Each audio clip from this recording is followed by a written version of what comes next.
ಅವರೇ, ಮುಖ್ಯೋಪಾಧ್ಯಾಯರೇ ಹಾಗೂ ಊರಿನ ಗ್ರಾಮಸ್ಥರೇ ಹಾಗೂ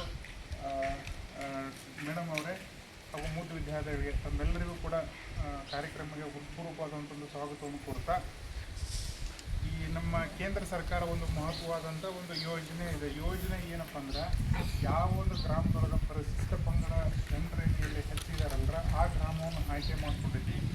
ಆ ಆಯ್ಕೆ ಮಾಡ್ಕೊಂಡು ಅಲ್ಲಿರುವಂಥ ಜನರಿಗಿರುವಂಥ ಫೆಸಿಲಿಟಿಗಳು ಅಂದರೆ ಆಧಾರ್ ಕಾರ್ಡ್ ಅದಾವೋ ಇಲ್ಲೋ, ಅಥವಾ ಎಪಿಕ್ ಕಾರ್ಡ್ ಅದಾವ ಇಲ್ಲೋ, ಜನ್ಧನ್ ಖಾತೆ ಅದಾವೋ ಇಲ್ಲೋ, ಆಮೇಲೆ ಈ ಯಾವುದೇ ಸರ್ಕಾರದ ಯೋಜನೆ ಯಾವುದೇ ಇರಲಿ, ಅವ್ರಿಗೆ ಯಾವುದೇ ಒಂದು ಕಾಗದ ಪತ್ರಗಳು ಇಲ್ಲಪ್ಪ ಅಂತ ಒಂದು ಉದ್ದೇಶ ಇಟ್ಕೊಂಡು ಹಳ್ಳಿ ಹೋಗಬಾರ್ದು ಅನ್ನೋ ಒಂದು ಸದುದ್ದೇಶ ಇಟ್ಕೊಂಡು ಸರ್ಕಾರದಿಂದ ಏನೋ ಸವಲತ್ತುಗಳನ್ನು ತೊಗೋಬೇಕಂದ್ರೆ ಯಾವ ಒಂದು ಇದು ಫೆಸಿಲಿಟಿಗೆ ಏನೇನು ಬೇಕಪ್ಪ ಅಂದೆಲ್ಲವನ್ನು ಕೂಡ ವಿಸ್ತೃತವಾಗಿ ಈ 30ನೇ ತಾರೀಕು ತನಕ ಕೂಡ ಒಂದು ಅಭಿಯಾನ ಐತಿದೆ.